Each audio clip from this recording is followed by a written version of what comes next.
Ê, Padilha! Bom dia, hein, Mauro? Bom dia! Para quem não sabe, deixa eu contar. Alexandre Padilha é o autor da ação no Tribunal Regional Eleitoral de São Paulo, que ontem, por 4-2, 4-2 em São Paulo, 3-2 em Brasília, ganhamos bem ontem, expulsou Sérgio Moro do estado de São Paulo. Parabéns, uma medalha para você, Padilha. Parabéns, que legal. Obrigado, viu, Mauro? Quero agradecer muito a atuação do nosso advogado, o doutor João Vicente, que é um advogado eleitoral que fez lá, inclusive, a defesa oral durante o julgamento. Agradecer ao Tribunal Regional Eleitoral. Justiça foi feita, né, Mauro? Porque Moro estava desdenhando da democracia brasileira, da política brasileira, do povo que vive no estado de São Paulo, dos mais de 40 milhões de brasileiros que vivem, que moram, que têm atividade econômica, vínculo familiar no estado de São Paulo. O Moro chegou a desdenhar tanto, né, Mauro, que ele, quando foi entrevistado, perguntaram para ele, por que você pode ser candidato para São Paulo? Ele falou assim, porque São Paulo é meu ponto de passagem. Né? Ele falou isso, é um hub. Ele falou um hub, os americanismos do Moro, é um hub, ou seja, é isso mesmo. São Paulo, para ele, sempre foi um ponto de Como é que ele passagem. falou? Ele veio para São Paulo porque em Maringá, que é a terra dele, é região de colonização paulista. Ele falou que o vínculo dele com São Paulo é porque Maringá foi colonizado por paulistas, e por isso ele podia ser candidato a São Paulo, como se Rondônia é o Marechal Rondon, colonizado por paulistas, Cuiabá, no Mato Grosso, colonizado por paulistas, todo mundo dos bandeirantes. Não justifica. A outra justificativa dele é que ele recebeu uma honra, o mérito do Ipiranga pelo Dória, né? Os dois se abraçaram, né? Os dois se abraçando aí, Dória e Moro se afundando. O argumento dele é que ele recebeu essa honra ao mérito do Ipiranga, então podia ser candidato de São Paulo. Só que eu mostrei, não só nos debates anteriores, mas também na peça, que o Jim Carter, lá, o que foi presidente dos Estados Unidos, ganhou a honra ao mérito do Ipiranga, o governador de Okinawa, o rei Juan Carlos, da Espanha, e nem por isso podem ser candidatos para o estado de São Nenhum Paulo. deles saiu candidato em São Paulo, né? É isso. Então foi um desprezo, uma situação absurda. E sabe o que é mais incrível, Mauro? Para mim está muito claro, né? O quanto que o ex-juiz Moro, né, fica cada vez menor, né? Ele achava que ia ser ungido candidato à presidência da República, se filiou num partido lá, o Podemos, para ser candidato à presidência da República. Ele assumiu em fevereiro desse ano, Mauro, fevereiro de 2022, há 4 meses atrás, a vice-presidência do Podemos no Paraná. Ou seja, demarcando que a atuação política dele seria a partir do Paraná. Ele viu que não conseguiu viabilizar a candidatura dele à presidência da República, foi um fiasco a tentativa dele de ser candidato à presidência da República, né? Foi mais um passo de demonstração do quão pequeno ele é. Né? As próprias elites que o apoiaram ficaram envergonhados da postura dele como pré-candidato à presidência da República. Não conseguiu viabilizar a candidatura a nada lá no Podemos do Paraná, por causa das brigas, das disputas. Aí, na prática, ele foi atrás, igual um cacheiro viajante, atrás de um partido, e o União Brasil disse, não, a gente topa que você se filie aqui, mas desde que você seja candidato a deputado federal, deputado estadual pelo estado de São Paulo, porque a lógica do União Brasil era tentar buscar votos, eleger mais deputados, candidatura dele. E aí ele achou que podia mudar para cá, e nunca se mudou. Ô Mauro, você tem ideia, o comprovante de residência que ele apresentou era um contrato com um hotel que ele ia começar a ocupar a partir do dia 1º de abril. Ou seja, ele apresentou como comprovante de domicílio um contrato de um quarto que estava fechado, de um hotel que estava fechado.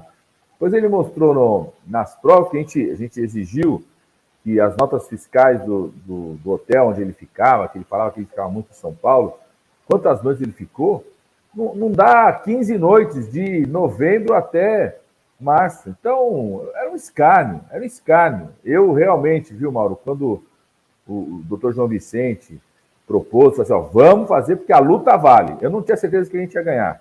A gente sabe que muitas vezes, infelizmente, não se faz justiça. Mas eu falo, a luta vale, porque seria um mecanismo de a gente denunciar a fraude que é esse juiz Sérgio Moro. E a gente teve muita alegria ontem. O voto do relator é primoroso, o voto do relator muito sim? É bom? foi o primeiro voto que ele deixa muito claro. Ele fala assim, não tem nada mais amplo do que o domicílio eleitoral para a justiça eleitoral. É bastante amplo. Qualquer vínculo que você mostrar. Só que nenhum deles o Moro conseguiu provar. Né? Então só faltou o relator falar o seguinte, Moro, não basta ter convicção, tem que ter provas. E ele não apresentou nenhuma prova de que que morava em São Paulo, que tinha atividade econômica em São Paulo. Nem a OAB dele é de São Paulo, Mauro. É a OAB do Paraná, o escritório no Paraná, tudo no Paraná. Agora ele vai tentar se candidatar lá pelo Paraná, viu, Mauro? É o Pimenta, o Padilha, deixa eu te falar uma coisa. Eu acho que essa coisa do Moro não é importante apenas pelo Moro.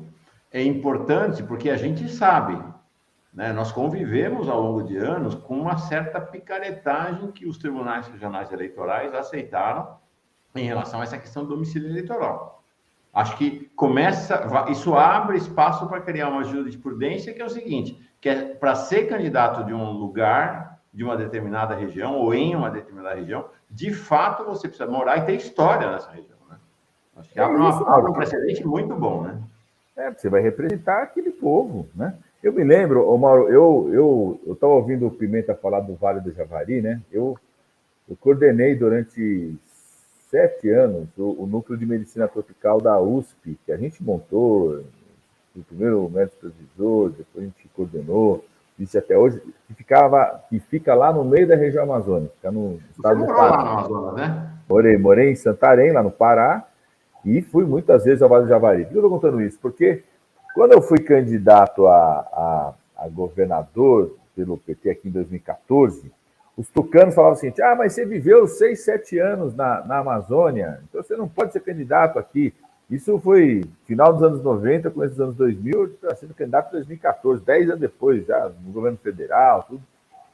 E até isso eu falava assim, a pessoa pode, inclusive, porque mesmo a ida para a Amazônia, no meu caso, foi para coordenar um núcleo de medicina tropical da Universidade de São Paulo, ou seja, tem que ter um mínimo de vínculo, de relação, né, econômica, familiar, política, com o estado onde você quer disputar as eleições, você vai representar o povo daquele estado, né? Você está ocupando um espaço de representante daquele estado. Eu acho que isso pode ser, como você falou, viu, Mauro, servir de jurisprudência, né? Um guia para outras decisões. E, na minha opinião, foi muito importante derrotar o Moro sobre isso, porque ele se acha acima da lei. Uhum. O Moro é um personagem que se acha acima da lei. Ele se achava acima da lei na condição de ex-juiz, julgou o presidente Lula acima da lei, né, de forma irregular, foi questionado pelo Supremo Tribunal Federal. Depois, quando o ministro da Justiça, ele tomou atitudes também acima da lei. Ele, inclusive, quis mudar, né, o tal do pacote anticrime dele. Uma das coisas que foi muito questionada é o tal do excludente de licitude, ou seja, liberar geral para que os agentes de segurança pudessem sair atirando geral, sem justificativa nenhuma. Né? A vida é nada para o Moro. E agora, na tentativa dele de vir para a política de fato, vir participar, vir para o jogo, vem, né? Quer ser jogador, desce para o campo, né?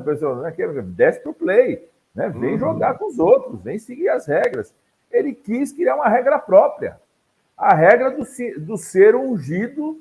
Ele achava que ia ser ungido candidato a presidente, não conseguiu, e achava que ia ser ungido podendo ser candidato em São Paulo sem nunca ter nenhum vínculo econômico, domiciliar, familiar ou político aqui no Estado. Então, foi importante também porque essa turma da Lava Jato, que agiu fora da lei, se achava acima da lei. Então, nós temos que restabelecer o papel dessas instituições e as regras, as barreiras, para que não hajam, né? Não tenham atitudes que sejam fora da lei. Então, foi muito importante por conta disso. Quero agradecer de novo o TRE de São Paulo. Quero repetir, quando eu entrei com a ação, junto com o PT da capital, eu achava, vale a luta para disputar, para esclarecer, para debater, para a gente mostrar a fraude que é este ser, mas não tinha certeza que a gente ia ganhar. Exatamente o que você falou, Mauro, porque às vezes é muito elástico esse conceito. Sim. Mas se quer, o conceito elástico o Moro conseguiu provar, porque ele despreza provas.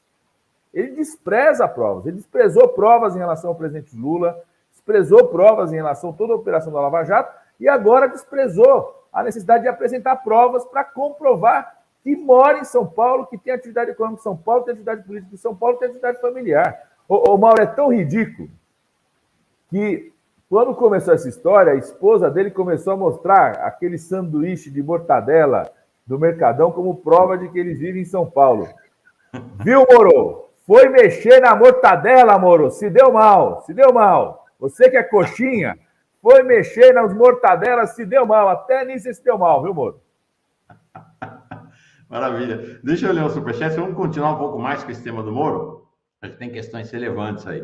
Margarete de Oliveira Nascimento, STF e STE, o TSE, na verdade, né? Tem muito o que fazer para limpar suas manchas graves ao ter participado e garantido o golpe contra a Dilma e por terem ferido gravemente os alicerces da democracia. Sim, concordo, Margarete. Vou entregar essa questão daqui a pouquinho para o Padilha, mas o que eu digo, por outro lado, é o seguinte, tem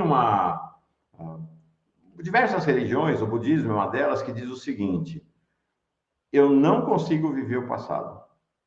Eu não consigo viver amanhã, eu só consigo viver hoje. Então, de fato, o que nos interessa do ponto de vista da democracia é, sem esquecer o passado, mas é entender o papel que eles estão jogando hoje, porque não adianta, não vão voltar atrás do relógio da história, né? Então, essa foi uma questão importante, por exemplo, em relação à chegada do Alckmin para ser o vice do Lula. Não adianta voltar ao relógio da história, nós temos que viver hoje.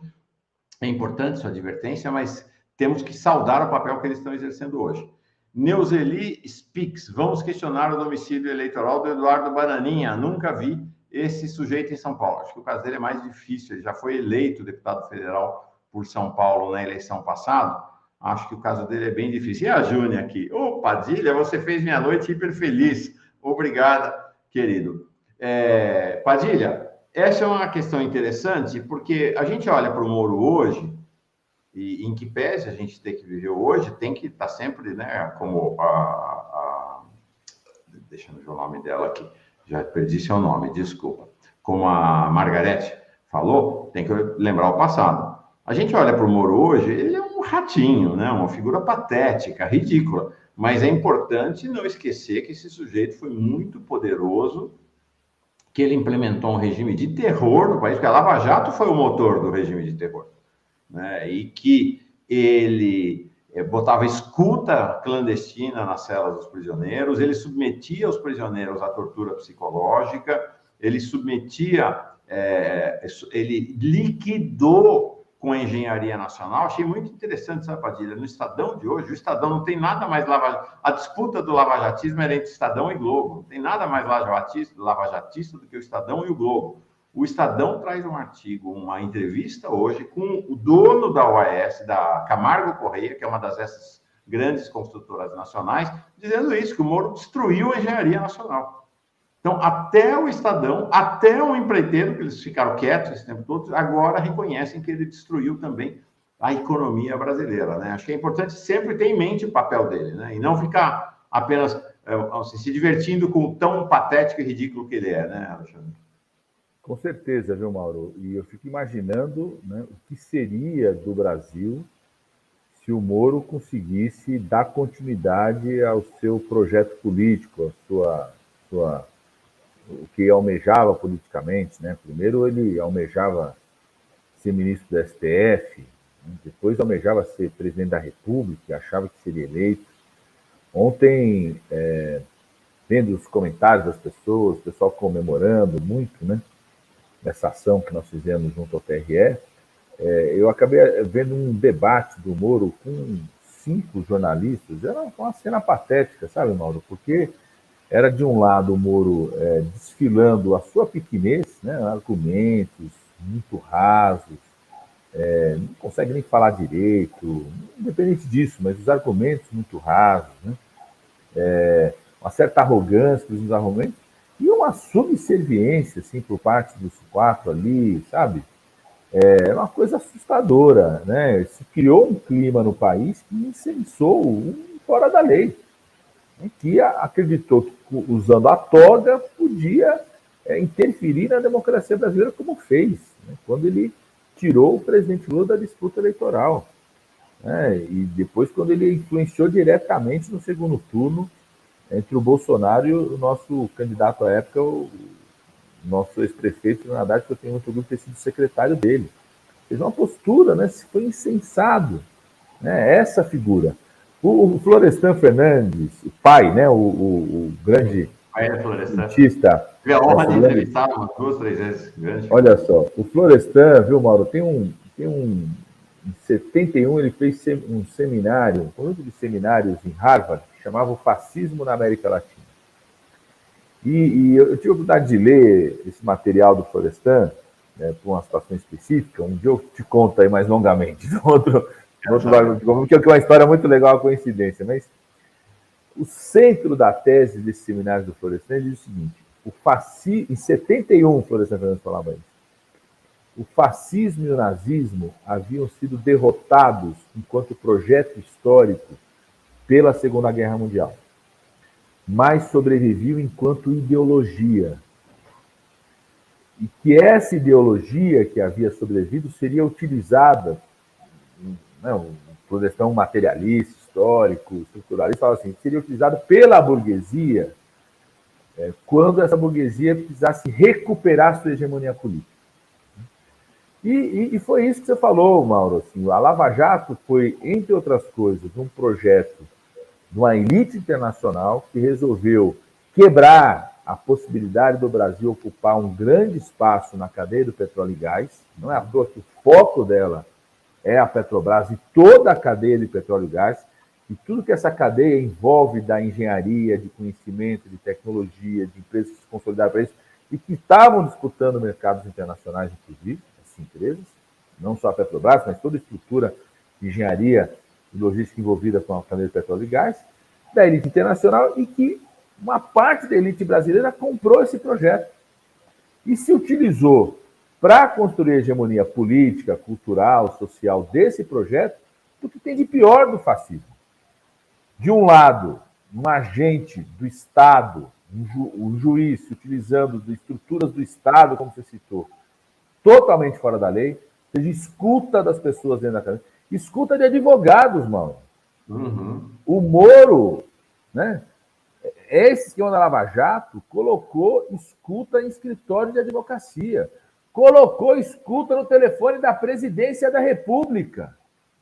Você utilizou de todos os instrumentos do Estado, ultrapassando os direitos individuais, coletivos, a democracia, para um projeto de poder e encontrou junto um líder com capacidade de liderança popular que despertou o ódio interno no Brasil, né? Para fazer com que as pessoas que começaram a perder emprego, a economia piorando, a vida piorando, né? A partir do momento da Lava Jato destruindo a economia brasileira, as pessoas começaram a achar que o inimigo, o pobre ali, né? Começaram a achar que o inimigo é o vizinho, porque não é evangélico, é o vizinho porque o vizinho é gay, é o vizinho porque o vizinho é preto e ele é branco, e o preto estava ocupando o espaço do branco na escola. Ou seja, encontraram um líder popular que é o Bolsonaro, que estruturou, né, geriu, né, uma forma popular de vocalizar esse ódio e destampar a tampa para trazer o que tem de pior do esgoto na sociedade brasileira que existe. Né? O nazifascismo foi isso. Né? A ideologia sobrevivia. E ela foi utilizada, não só a ideologia, mas os instrumentos da ideologia. O judiciário, a polícia, um líder popular com comunicação de massa, os instrumentos da mídia, né, da grande mídia e da mídia corporativa. Né?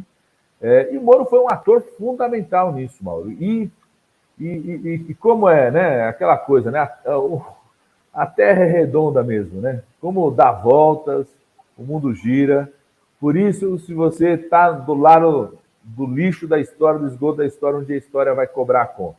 E Moro ontem teve a conta da história cobrada, porque ele tentou mais uma vez ter uma atitude fora da lei. Infelizmente, o Tribunal Regional Eleitoral de São Paulo, a partir de uma ação que nós entramos, não permitiu que ele pudesse fazer isso no estado de São Paulo.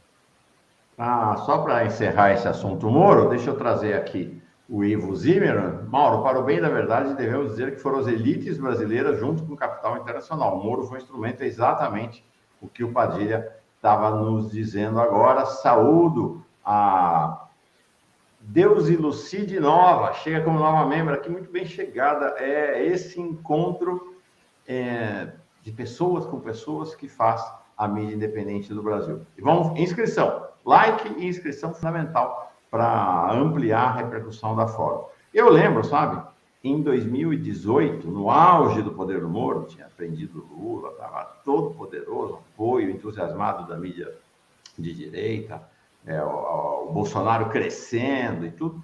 Ele foi ao Congresso Nacional, na qualidade de juiz, com um aparato de segurança que nem presidente da República tinha, e os deputados não puderam fazer pergunta para ele. Eles escolhiam quem era o deputado que ia fazer pergunta. Ele passou como um trator sobre a autonomia do Congresso Nacional naquele momento. Agora não vai conseguir nem entrar lá. E essa é a pergunta que eu queria te fazer. Como é que se o seu advogado conversou contigo sobre o que acontece agora? Com o cancelamento do domicílio eleitoral, ele volta a ter o domicílio lá no Paraná e poderá ser candidato no Paraná ou não? Qual é o olhar do seu advogado? Exatamente isso, viu, Mauro? Conversei com o doutor João Vicente.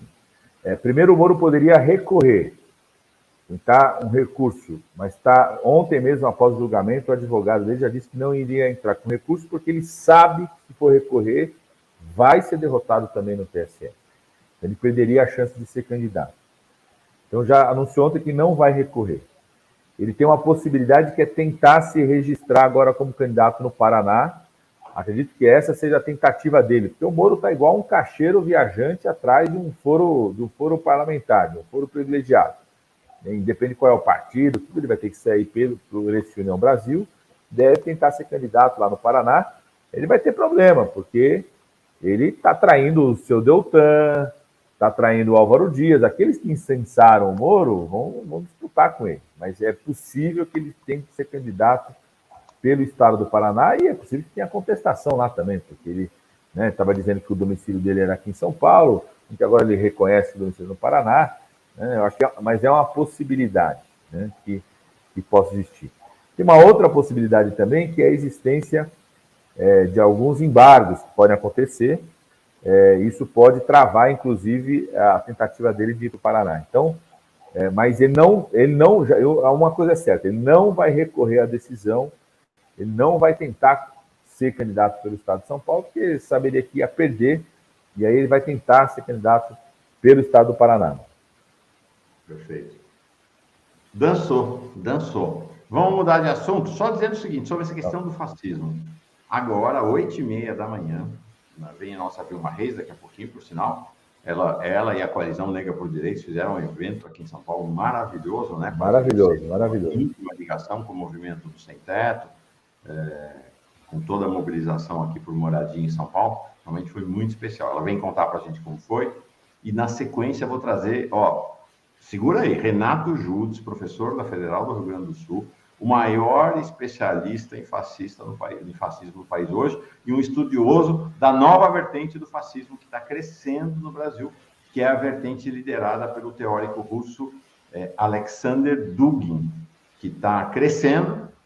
Tem até já uma organização aqui no Brasil, duguinista, e está se infiltrando ou estabelecendo relações, acredite se quiser, com setores da esquerda brasileira. A situação é bem dramática. Espera aí, 8h30, ele está aqui. Padilha. Vou assistir. Eu vou querer assistir aqui. Vou gravar, depois eu vejo no YouTube depois. Revelações realmente muito, muito impactantes dele. Deixa eu te perguntar uma coisa. Rola essa dupla aqui em São Paulo, na tua avaliação, ou não? Olha aí. Primeiro que é uma grande dupla, né, Mauro? Eu fui muito simpático com ela no Roda Viva. Ela respondeu com um tweet muito simpático ao Haddad, falando da importância de derrotar a extrema-direita em São Paulo. O Lula elogiou ela no fim de semana. Tá voltando. Será que ela está voltando para casa? Primeiro, eu acho que é uma grande dupla, né, Mauro? Porque junta aí dois ex-ministros do presidente Lula. A Marina foi ministra do Meio Ambiente no primeiro governo do presidente Lula, o Haddad foi ministro da Educação no primeiro governo do presidente Lula, no segundo governo, no começo do governo da presidenta Dilma, e dois ex-candidatos a presidente da República, né? Então, é um luxo essa dupla, né? eu acho que é uma dupla maravilhosa, como também eu adoraria ter um trio aí, né? Com o Márcio França junto também, a gente desde o começo construir aí algo muito sólido. Eu acho que toda conversa vale a pena, acho que precisa ter as conversas. Eu acredito, só acredito que o desejo principal, tanto da Marina quanto da Rede, é que ela seja candidata a deputada federal, tem uma lógica, inclusive, de buscar fazer mais deputados, que ela possa ser uma puxadora de votos aí para a Federação Rede PSOL, né, que é uma federação, então os dois juntos, os votos para deputado federal, estadual, contabiliza para os dois partidos, para essa federação. Então, não sei se será possível por conta de um certo desejo que eu acredito que tenha tanto da Rede quanto da Federação, Rede PSOL, de que a Marina seja candidata a deputada federal, que também seria muito bom, porque ela pode ser uma voz muito ativa no Congresso Nacional, em temática ambiental, que para nós é uma temática central, né? Um dos temas centrais no novo ciclo de desenvolvimento econômico no nosso país, passa pela agenda ambiental, então seria muito bom. Mas, de qualquer forma, eu fico muito feliz de a gente poder juntar Haddad, Marina, Márcio França, Lula, Alckmin, Boulos, todo mundo junto nessa luta e no embate aqui no estado de São Paulo, né? Aqui no estado de São Paulo, que é um estado onde é o centro aí da disputa de projetos do país, onde a gente sempre teve uma dificuldade de colocar uma diferença, né? O presidente Lula ganhou uma vez só no estado de São Paulo, nas eleições presidenciais, então a gente poder derrotar o Bolsonaro no estado de São Paulo tem um peso muito grande. Quero lembrar que em 2018 o Bolsonaro colocou entre 8 e 9 milhões de votos na frente do Haddad no estado de São Paulo. A gente poder reverter isso é um dos caminhos principais aí para derrotar o bolsonarismo. É realmente muito, muito, muito impactante. Está aqui a Marina, olha, fazia muitos anos que não tinha um tweet da Marina simpática ao PT, realmente foi importante no dia da Roda Viva. Ela assistiu ao Roda Viva e foi tweetando ao longo do Roda Viva. Mas acho que realmente tem um cenário muito interessante. Olha, acaba de sair aqui mais uma tela dessa pesquisa presencial. Sempre faço questão de dizer que a pesquisa é presencial, porque isso faz toda a diferença mesmo. A gente falou mais cedo da pesquisa da Quest, agora de manhã, que está dando 47 para o Lula, 41 para a Rapa. O Lula ganha de todo mundo. Agora, acaba de sair aqui mais um detalhamento da pesquisa, achei muito, muito interessante, Padilha. Olha isso aqui. E aí acho que tem repercussão sobre a eleição de São Paulo, claro, sobre a eleição nacional, mas também sobre a eleição de São Paulo. Vejam aqui o que ele está falando do cenário terrível para o Bolsonaro. E aí ele diz assim, ou seja, para piorar, Bolsonaro enfrenta o candidato cujo governo é tido por 62% dos eleitores como o melhor da história recente para fazer o seu salário ter mais poder de compra. Ou seja, até eleitores adversários. Sim, por que adversários? Porque Lula não tem 62% das intenções de voto. Reconhecem que o salário valia mais durante o governo Lula. A pergunta é, as pessoas conseguiam comprar mais com salário no governo Lula, 62%, Bolsonaro 10, FHC 5, Dilma 4, Sarney 2, ditadura 2, ou seja, o discurso de Bolsonaro de saudades da ditadura não cola, né? É muito importante isso, né, Paulinho? Muito importante. Vai se consolidando cada vez mais, né? Aquilo que, se a gente tiver uma eleição limpa, democrática, que permita que a sociedade possa se expressar, nós vamos derrotar o Bolsonaro, né? Na minha opinião, o grande risco que a gente precisa estar muito atento é a tentativa de Bolsonaro de criar um clima de terror no país, né? Um clima de instabilidade, para que as pessoas não fiquem com receio de votar, para que as pessoas não se posicionem, tenta criar um clima contra o processo eleitoral, porque as pessoas falam assim, não vou votar porque não serve para nada. Eu acho que essa que é a estratégia do Bolsonaro. Se a gente tiver processo eleitoral limpo, permitindo a sociedade se posicionar, nós vamos derrotar o Bolsonaro, nós temos tudo para derrotar o Bolsonaro, porque ele é incapaz de reverter isso. Mano. Ele é incapaz de reverter essa situação. Bolsonaro, sabe uma coisa que eu acho interessante, Mauro?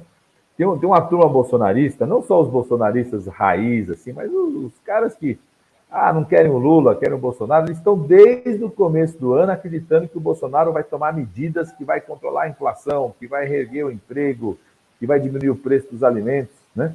A cada mês, né, eles têm uma visão utilitarista da população pobre, achar, não, vai o auxílio emergencial quando começar a cair, o Bolsonaro vai disparar. Não dispara, sabe por quê? Primeiro que o povo pobre não troca porque alguém dá um auxílilo emergencial.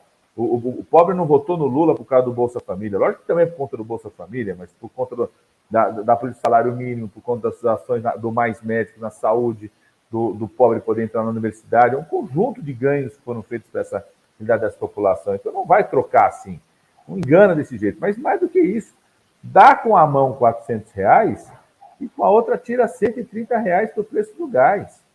Então o Bolsonaro é incapaz, Bolsonaro, Guedes, seu projeto político é incapaz de reerguer o país, liderar um projeto de retomada de crescimento de emprego, de controle da inflação, porque esse projeto não consegue fazer isso. Mais uma vez provou que essa lógica não consegue fazer isso. Então, eu acho que a gente conseguir garantir, então, e vamos garantir, com o movimento social, com a sociedade civil, com o trabalho de vocês, Mauro, né, com a imprensa livre. Aliás, parabéns pelo dia da liberdade de imprensa ontem, no dia 7. Eu fiz um discurso no plenário sobre isso, inclusive falando da coisa do Vale do Javari, né, a negligência do Estado brasileiro com o jornalista que está lá.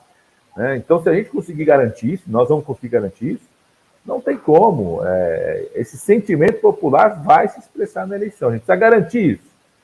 Que no dia 2 de outubro, aquilo que é a coisa mais forte da democracia, que o voto de cada um desses 62% tem o mesmo peso do voto do Bolsonaro, que isso apareça lá na urna, que possa estar presente na urna. Com isso, a gente vai conseguir derrotar o bolsonarismo. Padilha, antes de encerrar, tem mais uma questão da pesquisa que eu queria que você visse, mas tem um comentário aqui da Cristiane Campanha. Até meus primos direitistas votam no Suplicy senador. Olha tem aí, mesmo, né? Grande Eduardo Suplicy, grande figura. E o Pedro Estão tentando convencer o Suplicy, ele tem que ser candidato a alguma coisa, estão tentando convencer ele. Estão tentando? Não, estão tentando. É importante que ele seja candidato a alguma coisa. Eu acho que é importante ele participar desse momento aí de derrota do bolsonarismo. É impressionante como o Suplicy se tornou no imaginário das pessoas de esquerda, mas muito além da esquerda, muito além da bolha, como uma figura querida do país, né? O Suplicy é uma das pessoas mais queridas, né? Aqui de São Paulo, em especial. O Pedro Otávio Paes pede para te fazer uma pergunta. O que você acha que o Coiso vai aprontar no 7 de setembro? Ontem ele fez uma convocação para que as pessoas saiam no 7 de setembro, meio que convocando para a guerra civil. Me pareceu um cheiro assim, lembra quando o Collor teve manifestação de preto? Sai de verde e amarelo. Todo mundo saiu para sair de verde e amarelo, saiu todo mundo de preto. Me pareceu um pouco esse cheiro aí. O que você acha, Padilha? Eu acho também. Ele está tentando, né, desde o começo do mandato dele, fazer um marco de 7 de setembro. Ele tenta desfile militar, movimentação, falou que iam ocupar o STF, tudo. Eu acredito que ele vai tentar fazer uma outra demonstração disso que eu estou dizendo, que é uma demonstração do terror político que ele quer construir no Brasil. Né? O Bolsonaro tem como estratégia tentar inibir que as pessoas se posicionem politicamente. Eu, por exemplo, rodo muito o interior do estado de São Paulo, que eu ouço às vezes. A pessoa fala assim, Padilha, nós estamos animados aqui, mas o pessoal se posiciona de forma silenciosa.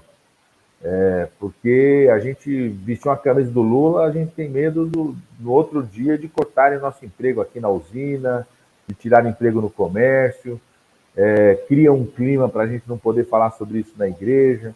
E o bolsonarismo aposta nisso, tentar criar um clima de inibição na cidade. Então, acho que no dia 7 de setembro ele vai tentar fazer essa demonstração, de que ele tem gente, tem muita gente para ir para a rua, tem gente armada. Saiu um dado agora assustador.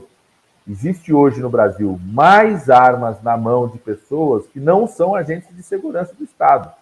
Se você reunir todo o armamento que tem, em quantidade, né? As Forças Armadas, polícias militares, polícias civis, todos os agentes de segurança do Estado têm menos armas na mão desses agentes do que o número de pessoas que têm armas no Brasil hoje. Então, essa coisa de um certo desfile armado, de tentar gerar uma inibição, tentar criar um fato político, acho que ele vai tentar fazer isso. Né? Então, temos que estar preparados, viu, Mauro? Temos que estar preparados, porque eu acho que o cenário das pesquisas vai continuar muito estável, na minha opinião, até ali a reta final.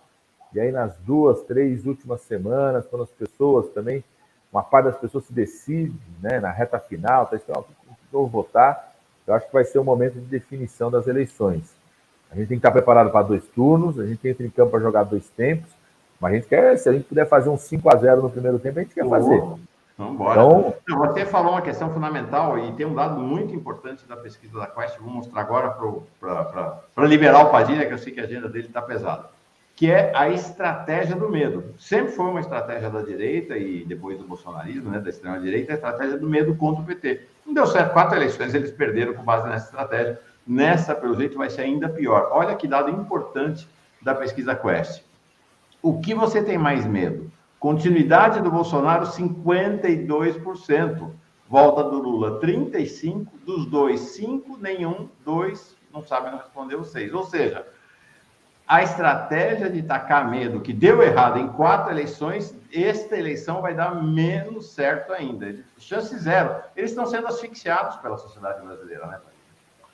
Ó, Mauro, sabe uma coisa que eu falava quando começou o debate, né, das eleições, quando começou a possibilidade do presidente Lula ser candidato, tudo,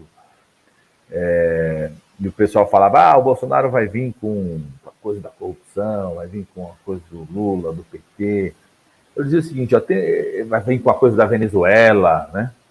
Eu dizia o seguinte, o Bolsonaro tem uma grande dificuldade. Porque uma coisa é você vir com essa teoria da conspiração, do medo, quando você não foi presidente da República, quando isso é uma novidade, foi em 2018. Outra coisa é ele tentar criar uma pauta que não dialoga com a realidade hoje. Essa é a dificuldade do Bolsonaro. Ele pode vir com qualquer discurso, as pessoas vão querer assim, meu amigo, você está há 4 anos com o presidente da República, eu quero saber, cadê minha vacina? Né? Cadê meu leito do Sistema Único de Saúde? Cadê o médico do Mais Médico que você tirou? Cadê a vaga na universidade? Cadê a minha comida? São 20 milhões de brasileiros em situação de fome hoje. Né?